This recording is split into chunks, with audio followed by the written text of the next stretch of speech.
مش عارفين هنخلصوا امتى، ولا عارفين الامتحانات امتى.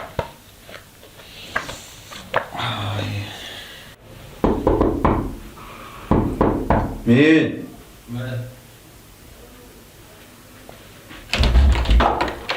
السلام عليكم. عليكم السلام. عامل ايه؟ هاي. يا ابني مالك في ايه؟ لا مش حاجة. ما انت مالك عامل لي كده؟ مفيش يا ابني. اتفضل تعال خش.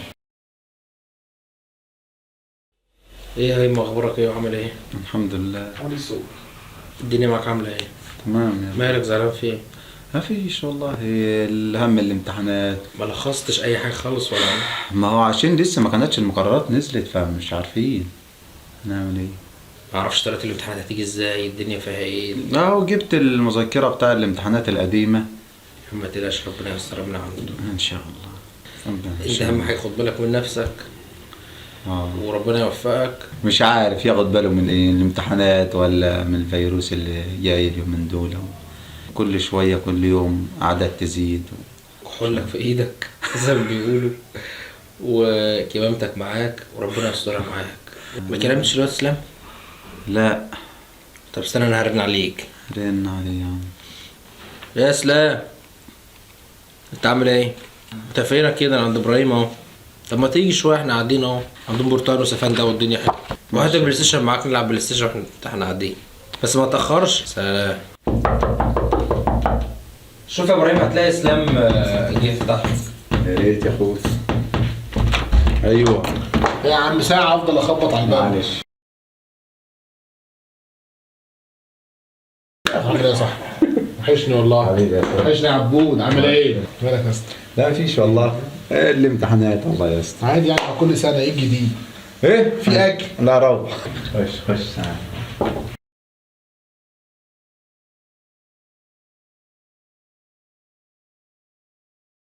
يا عم مالك انت اهو، عامل ايه؟ بقالي فتره ما شفتش ابراهيم، قلت غطسان فين؟ جيت ندهت الحاج قال لي فوق اطلع له، رحت طالع له عاش يا لقيته شايل طاجن سيبته عشان المذاكره. ما طبيعي. امتحانات يا ابني. من طب ما كلنا الامتحانات كده يا كله ابني، ما كلنا كده يا ابني، كلنا مش عارفين نذاكر، كلنا مش عارفين نعمل حاجة بس خالص. اليومين دول صعبين يا ابني. المهم احنا نتعشى الاول. من كلامك بعد مذاكرة كده- تقول لي عشان.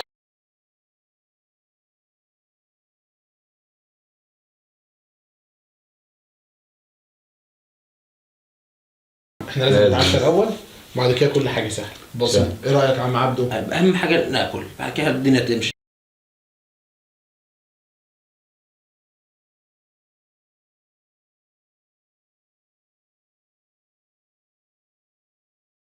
المذاكرة دي حاجة مهمة والله، احنا لازم نشد على نفسنا شوية الفترة دي عشان مبقاش ينفع. احنا المفروض كفاية يا عم يلا. ماشي، لازم نتعلم بنفسنا، ولازم نبحث عن النت في حاجات كتير يا جماعة ان احنا نقدر نتعلم من خلالها. يا جماعة احنا عايزين نتعشى يا جماعة، الحاجات دي مش يا نافعة عم معانا. الشاي اهو.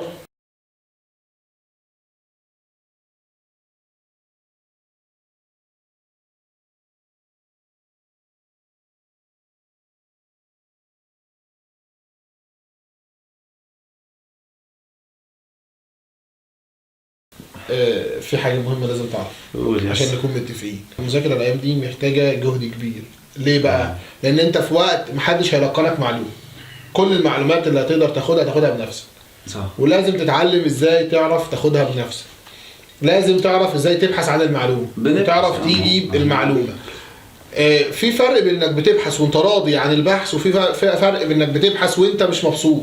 دايما كنا بنتعلم ان لو ما بحثتش عن المعلومة بنفسك مش هتحس بتعبها، مش هتثبت في دماغك، مش هتقدر تتذكرها بعد كده. صح. فدايما علشان تتعلم لازم تبحث بنفسك كتير. دور، الانترنت دلوقتي بقى مليان، كل الكورسات الموجودة، كل الابحاث الموجودة تقدر تقرأها، تقدر تعمل اي حاجة مفيدة عن طريق النت. ليه؟ لان دلوقتي معلش بسبب فيروس كورونا الناس كلها قاعدة في بيوتها، مفيش مدارس، مفيش تعليم، كل التعليم اونلاين. فبالتالي هتتعلم ازاي؟ هو اونلاين. وصدقني التعليم الاونلاين دلوقتي بقى فيه ميزة، تقدر تتعلم كل حاجة وانت قاعد مكانك. فعادي، ده طبيعي ان احنا نشيل الهم، ان احنا مش عارفين نذاكر، ان احنا مش عارف ايه، ده طبيعي. لكن اللي مش طبيعي ان احنا نفضل نقول مش عارف وساكن. علشان تعرف تعمل اي حاجه لازم تحاول مره واثنين وثلاثه وبعدين وعشرة، خلي عندك وما تقولش خلي دايما مش عندك عارف. هدف، وخلي عندك طموح، وخلي عندك حلم لازم توصل له. ما انت كمان فاشل ومش عارف تذاكر برضه، ولا انا عارف اذاكر كل الكلام اللي احنا بنقوله. انت عشان تتعب محتاج تتعلم، وعلشان تتعلم محتاج تبحث، وعلشان تبحث محتاج شغل على نفسك كتير. محتاج كمبيوتر علشان تبحث. المهم اتفقنا على اللي هيحصل. المهم اتفقنا على اللي هيحصل في المذاكره. بعد كده ده هو ده اللي هيحصل. المفروض ان احنا نبحث ونتعلم ونزيد في ان احنا نكتسب مهارات جديده. هو ده العالم الجديد، هو ده الطرق الجديده اللي الناس كلها تسعى عليها وبتطور من نفسها. المهم يا اسطى ما تشيلش الهم. لا يا اسطى شيل الهم وانت جيت. انا بقى قلت يلا يا عم ننزل يلا بينا يلا بينا. الفتره اللي جايه هتكون فتره كويسه على الناس. المهم بس ان الناس اللي بتنزل تمتحن وانت كمان من ضمنهم لازم تعمل حسابك في الاجراءات الاحترازيه اللي الحكومه عملتها. صح. وتقي نفسك من عشان المرض والفيروس، وبالكمامه والكحول والتباعد الاجتماعي. ودايما هتحرص عدم التلامس مع اي شيء. اهم حاجه التباعد الاجتماعي. اهم حاجه التباعد الاجتماعي اللي احنا فيه ده مش تباعد. اهم حاجه ان كل الناس اللي بتمتحن الفتره دي يا عم عبد الرحمن لازم يعملوا ايه؟ لازم ياخدوا بالهم من الاجراءات الاحترازيه اللي الحكومه مقرراها. وكمان الوزاره قالت ان هم هيعقموا الاماكن والجامعات والمدارس، وان شاء الله الدنيا تبقى كويسه وتفتح بطريقه افضل. معاكم عبد الرحمن عادل، اسلام شحته، ابراهيم عبد السميع. ما تنسوش لايك سبسكرايب شير. مستنيينكم.